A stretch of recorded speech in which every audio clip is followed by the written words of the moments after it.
It's always interesting to me how marketing is the one where everyone has an opinion and it feels like it's a free-for-all. It's fair game. Anybody can have that opinion. I do think that as the marketing expert in the conversation, you need to put some boundaries around that conversation to just say, I'm the marketing professional. I'm happy to hear your points of view. But, it's like, as I'm not questioning your clinical approach, I'd like some respect on the marketing side. Welcome back to MasterMined. I'm Mark Scrivner, your host, and today I'm joined, as always, with my fabulous co-host, Jeff Skillen. Welcome to the show, man. Hello, Mark. It's always a pleasure to be here. Thanks, buddy. And Lee Pepper, man, great to have you today. Mark, wonderful as always. Yeah, well, today we are going to be covering a topic that I know a lot of behavioral health leaders really care about, and that is performance-based budgeting when it comes to marketing spend. So, really excited about this show. I know this is going to be a good one. Appreciate all your guys' input in advance.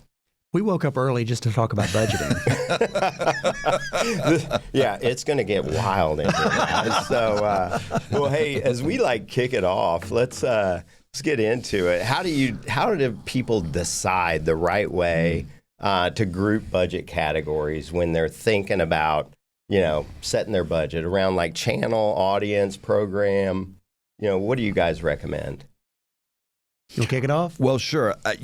I like to back it up just one step or maybe a half step back, Mark, in that you probably have some type of financial backers to your business, whether it's family or private equity or what have you, and they're going to have certain financial metrics that they want you to report on. And I think a lot of companies and young leaders get stuck only replying to those particular specific metrics that the finance team needs.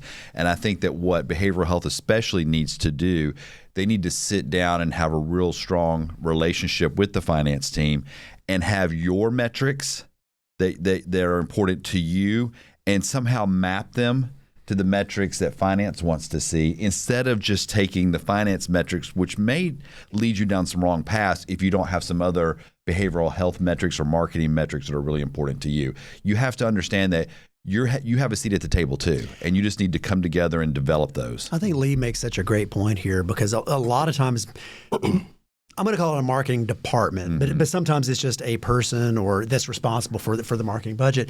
Sometimes they, without knowing, take a subservient position to what the accounting department or the C-suite wants to see happen. And I think not only do they have a seat at the table, it's I think they have a very important part of that conversation, because it's that frames up the whole thing in terms of are we going to be playing offense or are we going to be playing defense?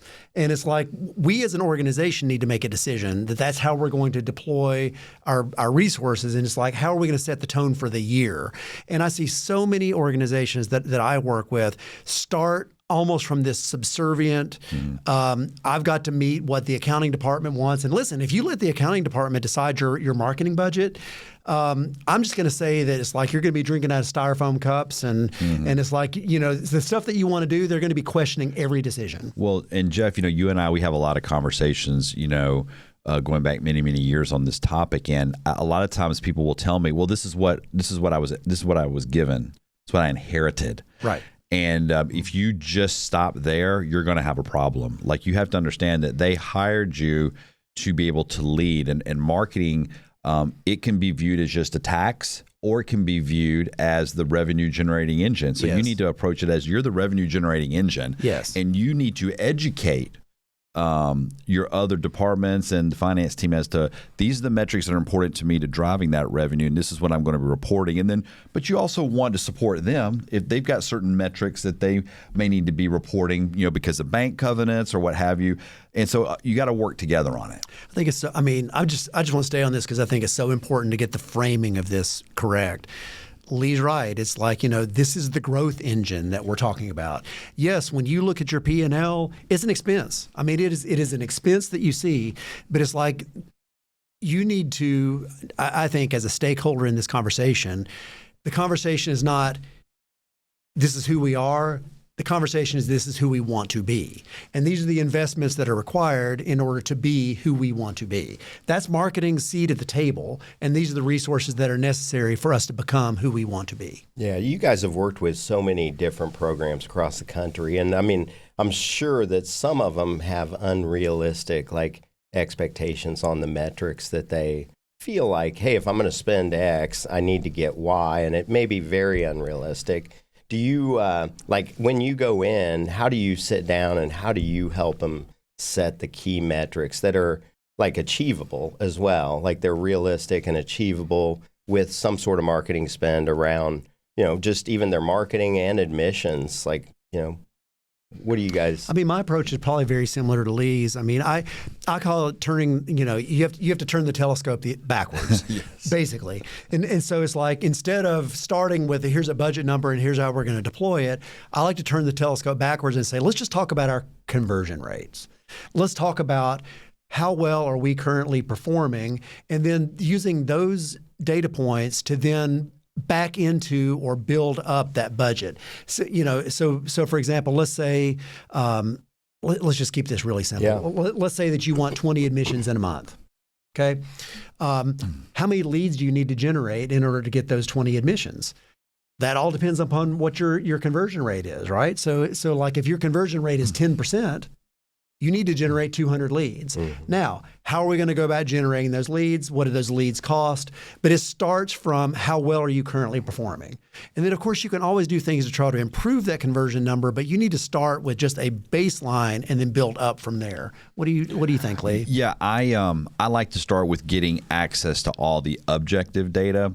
And, and Jeff's got a ton of examples like I do on this topic, but a lot of times I'll come in and I'll get a report and then, as an example, qualified calls. Mm-hmm. And I'll always ask, well, what's a qualified call? Oh, well, that's where, they were somebody, they had the right intent. And then how did you track it? Well, we marked it. We tracked it.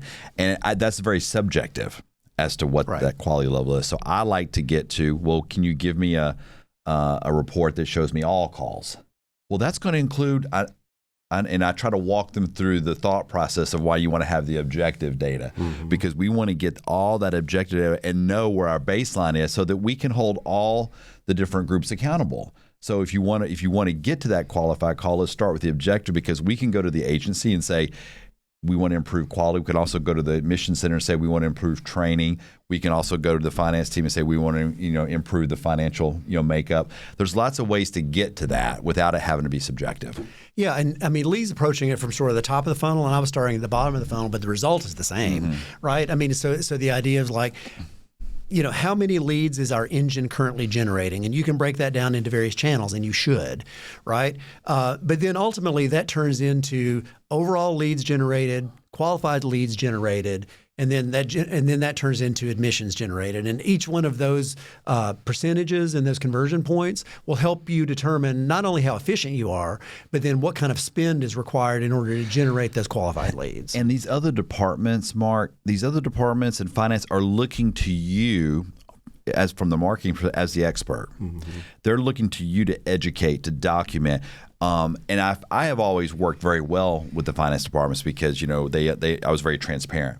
Here's the way that we're tracking and here's the leads. And just like we wouldn't necessarily comment on how finance is, modeling or how they're calculating EBITDA, they're going to educate us. Well, we need to educate them on the different metrics that are important to us in marketing. Now, I will say, and Mark, I know you're just dying to get in here, but I mean, one thing that I'll say, because this is just bringing up almost every conversation is the same, regardless of who the client is or what the situation is.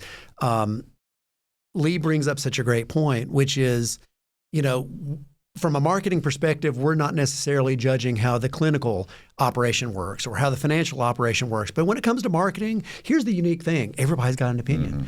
Everybody else in the organization seems to have an opinion about how marketing should do their job.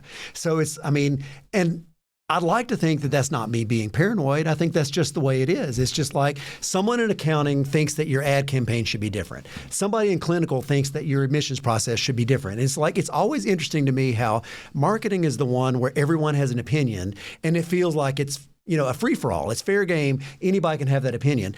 I do think that as the marketing expert in the conversation, you need to put some boundaries around that conversation to just say, I'm the marketing professional.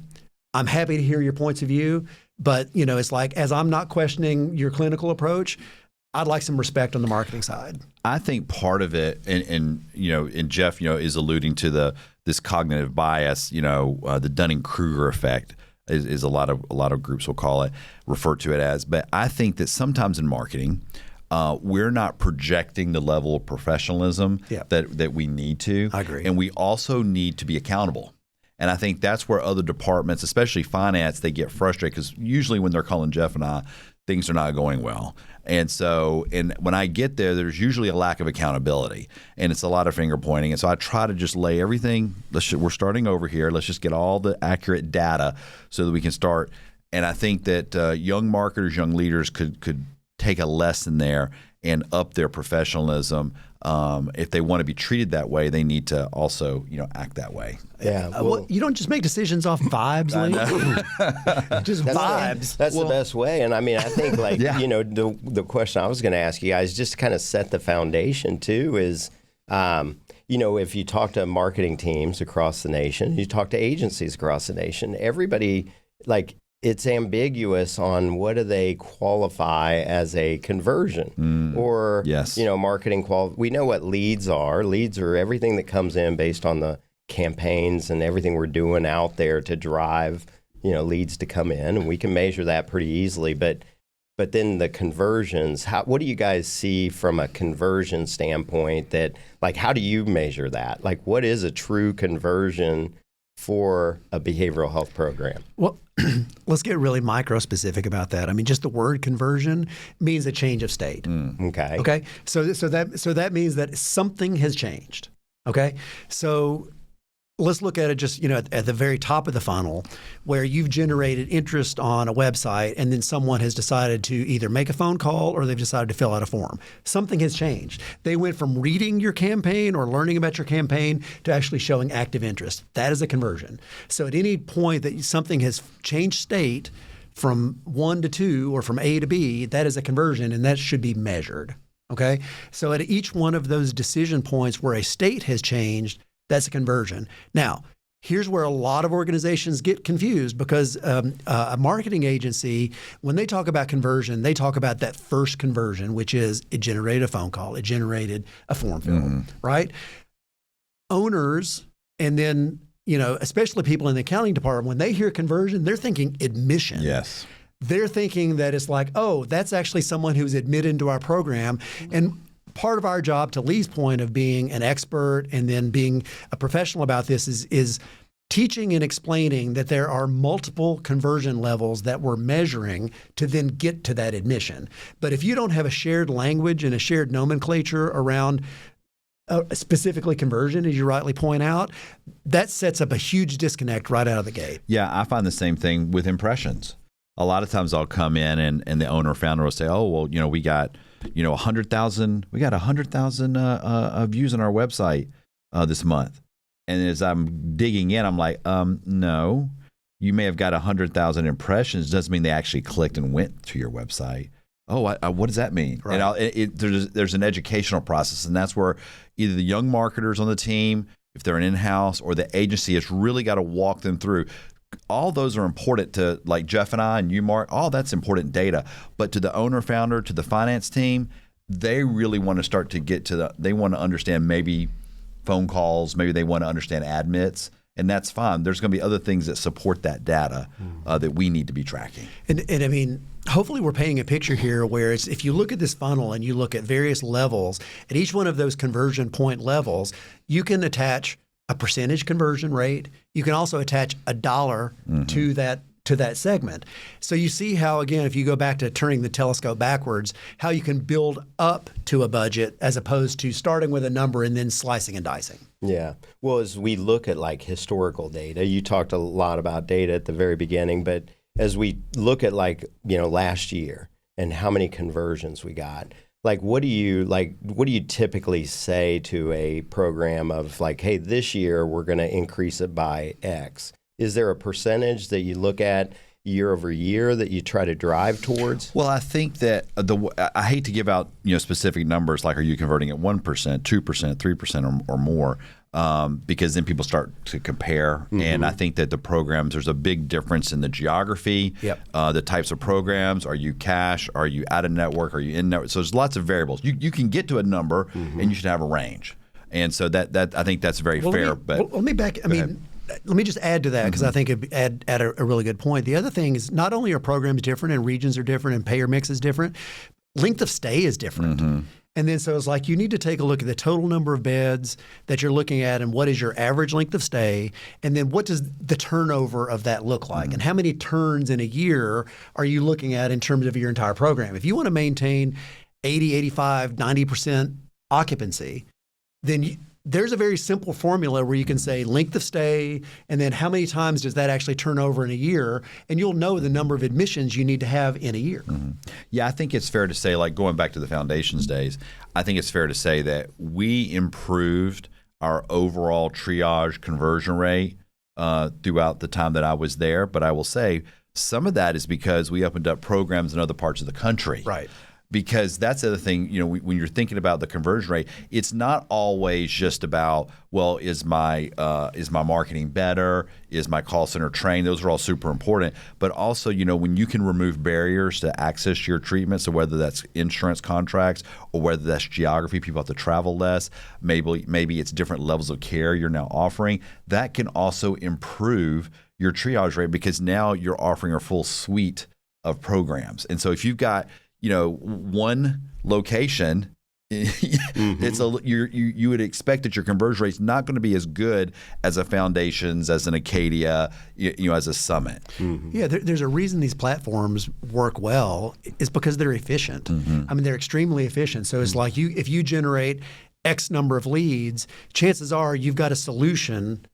The more options you have, you've got a solution based upon the leads that you're generating. Yeah. Well, you guys talked, again, going back to data, you talked about the data driving a lot of these decisions on what kind of budgets we need to put around it. But I'm sure as you walk into a lot of these programs, you see data that's not really accurate, and you have to utilize inaccurate data in order to make a budget decision. Well, I think Jeff and I, we try to go back, a couple of years. So when somebody engages me, I need to see data going back 2 years. And then once I get access to the data, usually if I can get access to analytics, if I can get access to their admissions data, their phone call data, I can even start building my own sheet. And, I've got a sheet where, I think some of the marketing teams laugh. I use Microsoft Excel. I go old school, and I like to hand put in, and because I'm looking back at 2 years, I want to know the data, because I think that's where a lot of programs that when I first show up, I don't think they have a command of the data. So if I'm asking the CMO that I'm coaching, or if I'm asking the director of marketing, if I say, how many phone calls did you get, 6 months ago? They can't give me a range, or what do you think your conversion rate? They can't give me, and you've got to know that. It's got to be inherent. Every single day, you've got to know that information. You bring up such a great point, because just in terms of putting on the detective hat in trying to get some real unbiased information, everyone you speak to get that information is going to try to give you information that makes them look good. So it's like, the agency is going to present information that makes them look good. The admissions department is going to present information that makes them look good. I mean, and that's just human nature. I don't think that's anybody's necessarily trying to pull the wool over your eyes, but that's why decision making is such a challenge at sort of this higher level, is because you need to get to a point of just black and white, unbiased, no opinions in the data, and then you can make some much better informed decisions. Here's a good example that's happened to me multiple times over the last few years. I'll be asking, the agency about the conversion rate, and getting back to our earlier topic, and they'll give me a percentage. And then as I start digging in, that will be everything. That will be phone calls, that will be forms, that will be live chats. And it'll have this inflated number a lot of times. It'll be like, wow, that's really amazing that the ads we're spending, as an example, are generating that. But then as I start to break it apart, then I'll realize, oh, wait a second, they may have a really high level of form fills. And then as I start looking at those form fills, I see, well, you just inherently have a lot of spam. And so, a lot of times the CEO, the CFO doesn't understand that level. That's where marketing's got to be able to go in and be honest and go, okay, this is why I need the raw data, because that's how we can improve. If we do know that, oh, well, the form fills just, they're an important part of your marketing for sure, but they also just are converted at a different level. So you need to be able to break that apart and then be able to communicate that. So you're not saying, oh, I'm doing a bad job. It's just that, no, it's more expensive to generate the phone call than it is to the form fill. So you have to be able to do both, but you want to you want to be able to judge it and report it accurately instead of having just one number. Yeah, it's. I mean, from this point of the conversation, it's really trust but verify, right? Yeah. Because I mean, so many people who look just at a dashboard, for example, they might see a giant spike in calls, and they're like, "Wow, people really want our services." No, bots, spam. You know, this happened. Jeff, I think I told you about this. This is over the summer. I had a call with a potential client, and that was the whole issue was, Lee, I don't understand why my YouTube videos have got 100,000 views while we're not full. And I said, well, because I pulled it up, I was looking at it, I said, well, you have one comment. They had 100,000 views. One comment, and it was in Spanish. And we have 99,000 subscribers in Ukraine. Yeah, right. And it's like it hadn't occurred to them. And again, it's not that's not their area of expertise. That's my area. It's Jeff's area. Your area. Yeah. And so to be able to explain it to them, they're realizing that the group they hired to promote the video, that's all they did. They just paid some foreign company to go out and run it on their bots. Yeah. How do you guys advise your clients on, what works, the safe channels that are going to generate results, but then, we got to balance that with some emerging marketing trends that we got to test. Is there like a budget that you guys try to like implement around like the emerging test stuff that we're going to go run for clients to generate leads? I mean, I use a portfolio model. I mean, basically, I love that analogy. You've said it before. That is the way to go. Yeah, I just use the portfolio model, which, I mean, for example, it's like, from a portfolio perspective, I'll just mention crypto. It's like, I mean, people will say, it's like, you know what, you could put 5% of your portfolio into crypto, and it's like, if it does great, it does great. If it doesn't do great, it doesn't sink the whole program. I generally think about, these burgeoning, new, emerging marketing channels, kind of like crypto. It's like I think about 5% of your marketing budget is like test, try, see how it goes. You might get really lucky, and then you can allocate more resources towards that. But that's the way that I tend to look at that. Yeah, and I think that's the thing. You want to measure. I think a lot of times people have been burned because they had a consultant come in or somebody's cousin or nephew. Oh, we're going to set up not to pick on TikTok because I like TikTok, but we're going to run TikTok. But then the CEO and the CFO don't really know what happened. What happened to the $1,000 or the $2,000 or $5,000 we put into that? And then nobody knows when you really can measure it. And it may have a different. It is definitely going to have a different cost per acquisition model, but that may be in line or it might be a little higher. But at least you'll know. And so it all gets back to that trust and verify. Like you need to be in all these platforms with the portfolio model, but you also need to be measuring just like you would with your financial expert, on your personal. So I mean, here's a very practical application that I like to share. It's like anyone who's in a marketing role within an organization, keep a parking lot, okay? And the parking lot idea is like, I guarantee you, once again, everybody's got an opinion. Everybody's got an idea. Everybody's got a strategy that they think that marketing should do. Put it in the parking lot. So like a great example, somebody comes rushing in, they're like, oh, my primary care doc has a TikTok channel and they just had a video that went viral. Why don't we have a TikTok channel? Why don't we put one of our clinicians on TikTok and then they go viral and then all of our problems are solved? Okay, here's the practical application. That's a really interesting idea. Right into parking lot. Yeah. And so then when you have an opportunity, it's like you don't want to immediately jump on something like that, but you want to wait until you've got 1, 2, 3, 4, 5 items in a parking lot that you can revisit and just say, all right, let's get real in terms of what budget allocation would be required to test this. And then that opens up a whole different conversation as opposed to here's a hot in the moment, we got to do it type situation. And those rarely work out well. Jeff, you may remember this, but back in the early days at Foundations, this is going back to 2008 when I first started there, Facebook was not dominant at that point. So we had MySpace, Facebook, we had, there was one for Jewish constituency. There was a Black Planet for African Americans. There were all these different social networks. We had profiles on all of them. And then over time, you see, oh, Facebook wins out. So you close the other ones down. You're not continuing to bet the farm. Similar to my TED Talk, with the yellow pages. Well, let me give you another example. It's like, do you remember a couple of years ago when Clubhouse took off? And so this there are probably people watching this going, Clubhouse? What the heck is Clubhouse? It was just like, well, the idea, of course, is that, there's going to be an audio hangout spot, right, for Clubhouse. And then that's where the whole world's going. And it's like, I remember I stuck that in the parking lot, and I was like, okay, Clubhouse. I'm gonna just the write, metaverse just is one too. Right, metaverse. People were setting up rehab centers in the metaverse, and they were like trying to get people to put tens of thousands of dollars into it. It's like, no, just metaverse. Be aware of it. Be aware of it. Watch it. Maybe it'll move from the parking lot into your portfolio in the testing or the risk area. Yeah. Well, I got a question that's going to be two-part for what you guys have been talking about, but. One is, like, when you work with an agency or an internal team, like, what is the expectation of reporting, so that you know what's working, what's not? Is it monthly, bi-monthly, quarterly? What kind of reporting cadence? And then the second thing is, we talked about, cutting things that aren't working. Like, what helps you determine, like, do we double down?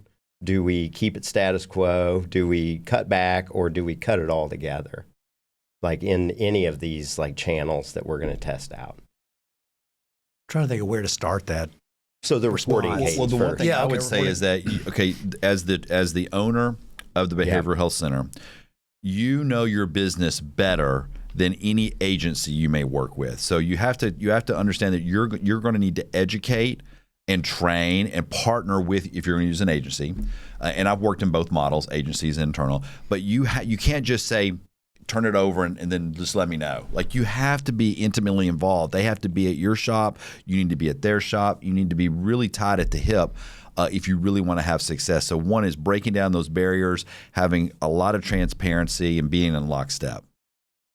And as far as reporting goes, I mean, these days, there's really no excuse for you not to have a real-time dashboard where you're looking at the stuff that really matters. Right, where you're looking at inbound calls and you're looking at inbound leads, and you should have at your fingertips the ability to pull up the information that you're looking for. Now, as far as a cadence goes, the least that I would do would be weekly. But then there are some things that you can touch on monthly, for example. So if you've got your digital campaign pretty well dialed in, I think you can look at that every 2 weeks, maybe monthly, and then you can make some tweaks as you go from there. But at any moment, if you see stuff in that real-time dashboard that looks askew or is going a different direction, you should raise a flag before that scheduled call or that scheduled meeting or whatever and say, look, I'm seeing something going on here. Let's dig in. I think you're right, Jeff. I think that there's also, you need to understand everybody's role. So like as an example, like for Jeff and I, we've had multiple stops as CMOs. I'm looking at stuff on a little bit more macro level, but I expect the person that's running paid search that they're in paid search every day. Yeah. I expect that the social media manager is in social media every day, and that they're going to be alerting me, to things they're seeing on a micro level, so that we can take action and not wait till that monthly meeting. So I think that that's part of the empowerment and the expectation you as an owner, as a CFO, as a CEO have to set with the team, is that no, this is. Just like people in recovery are out there looking every single day, we've got to be involved every single day too. Yeah, and the other thing is and then what do you actually do in that monthly meeting? Because you have to look at it from standpoint of saying that monthly meeting, most of that is like rear view mirror stuff. This is what's happened, before now. You need to make sure that a healthy percentage of that is like, okay, we have this data. What are we going to change? And it's like, what's the windshield part of the meeting? Mm-hmm. And to Lee's point, it's like one way of knowing whether your organization is operating at a high level is the CMO having to hunt for this information, or is this information being presented in terms of, I'm seeing some anomalies, I'm seeing this in the data, I'm seeing opportunities. Let's look at these things. It's like, and if people are doing that daily, they should be presenting you opportunities, or they should be pointing out risks. If they're not, then you really need to change your posture in terms of the way you're managing that organization. And I'll give you a great example too, Mark. I've worked with your team on a few of my clients. a lot of times, we'll come in with a certain set of keywords or phrases that we want to target.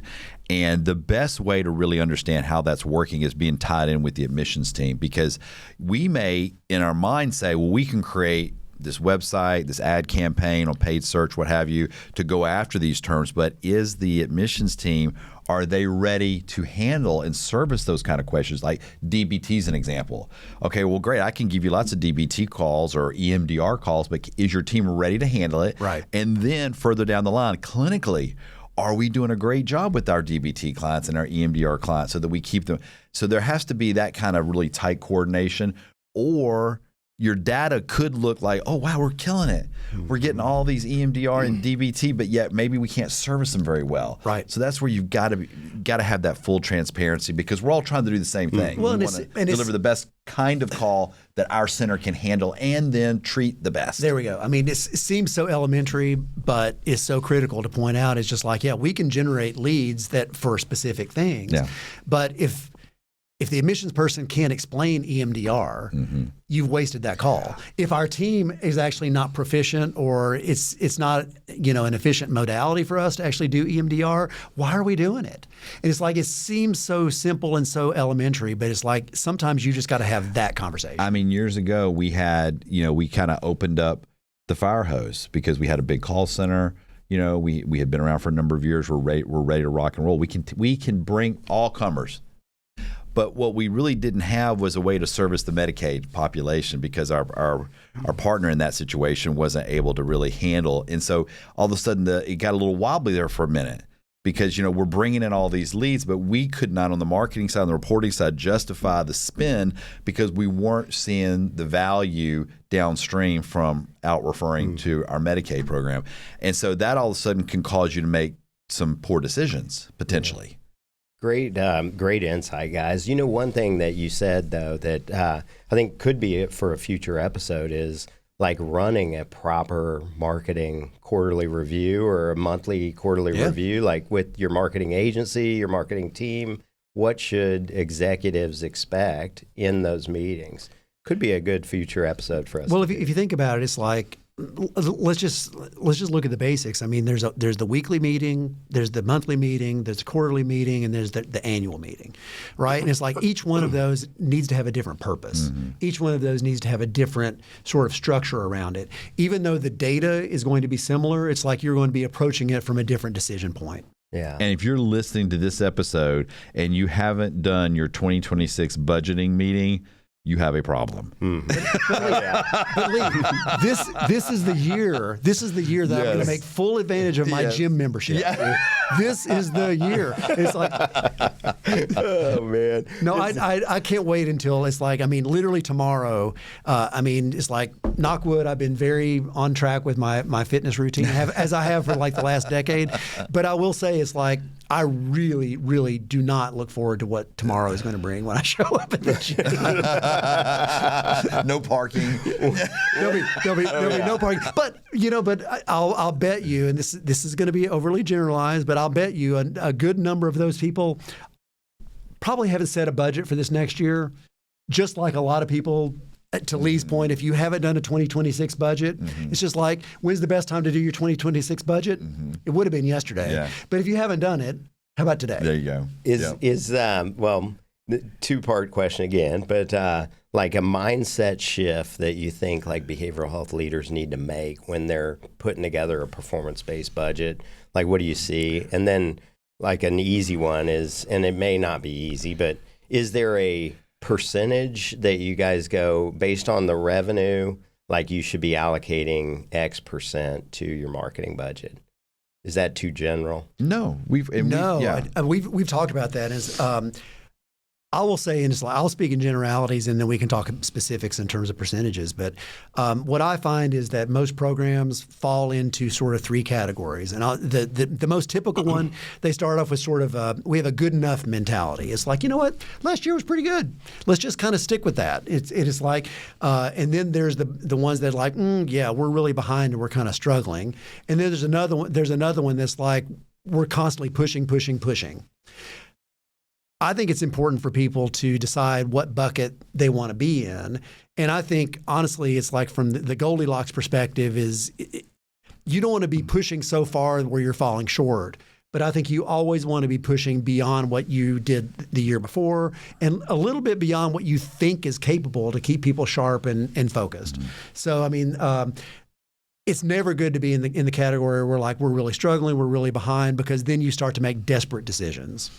Yeah, I would say I think to answer your second question first, I've worked a lot. Many of the programs I've worked with full time and consulted, 10% of net revenue we put toward marketing. Okay. Like we're willing. And I think some of the programs I've worked with that are a little bit more on the higher end scale, they can absorb a higher percentage of that. Well, and the other thing that I'll add is that if you're starting a program, you may need to spend more sure, than you that. may exactly. It's like if you're in sort of a startup mode or you're trying to establish yourself. I mean, 10% is like here's a going concern and things are somewhat more predictable. Sure. But if you're trying to ramp up and you're trying to get a profile, you may have to spend more.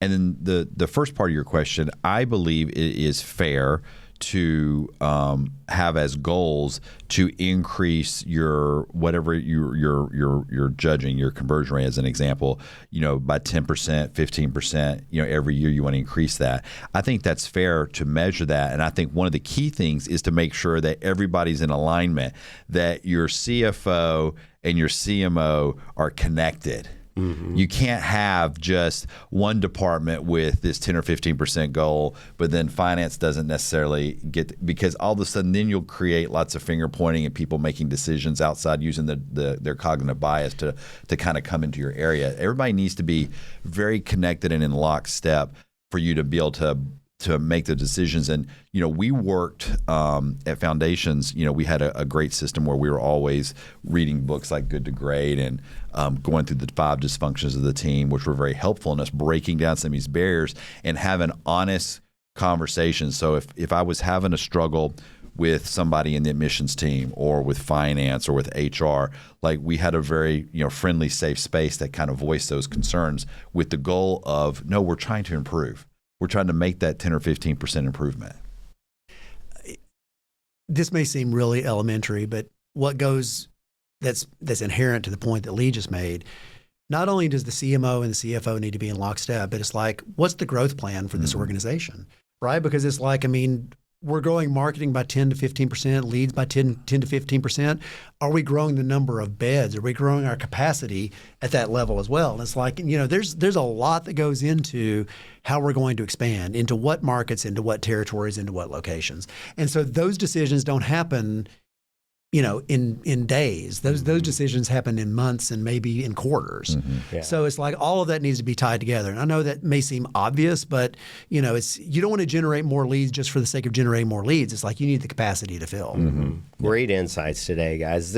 As we wrap up, is there anything that maybe I didn't ask you guys that you think would be helpful to the audience on this topic? I would love it if we could change the word budget to roadmap. That's good. I think it would be helpful for all of us to think, because budget has this connotation of constraint. And if you do this correctly and you're doing it in the way that that Lee and I have talked about, you're really painting a picture and you're painting a roadmap in terms of where we are and where we want to go. And I think that would be a helpful reframing for many people. That's your book right there. Budget to roadmap. There we go. But Mark, this has been a great conversation. Yeah, hopefully the audience found it helpful too. Yeah. Well, that's a wrap on this episode of MasterMined. On behalf of Lee, Jeff, and the entire MasterMined team, thanks so much for tuning in today. If today's conversation sparked any ideas or interest around performance-based roadmaps or budgets, please drop some comments in the comments section and we'll answer them on future episodes. And please be sure to rate, review, and subscribe to our channels so that we can get this message out to more people in the behavioral health space. Thanks again for tuning in, and we'll see you next week. That wraps up this episode of MasterMined. Thank you so much for joining us. And remember, MasterMined is not just a podcast, it's a community. So don't forget to comment, subscribe, and review us. Your feedback helps us continue to bring you content that's relevant and relatable. Thanks again to our sponsor, Snapshot, a digital media marketing agency. And thank you for joining us on MasterMined. your behavioral health playbook.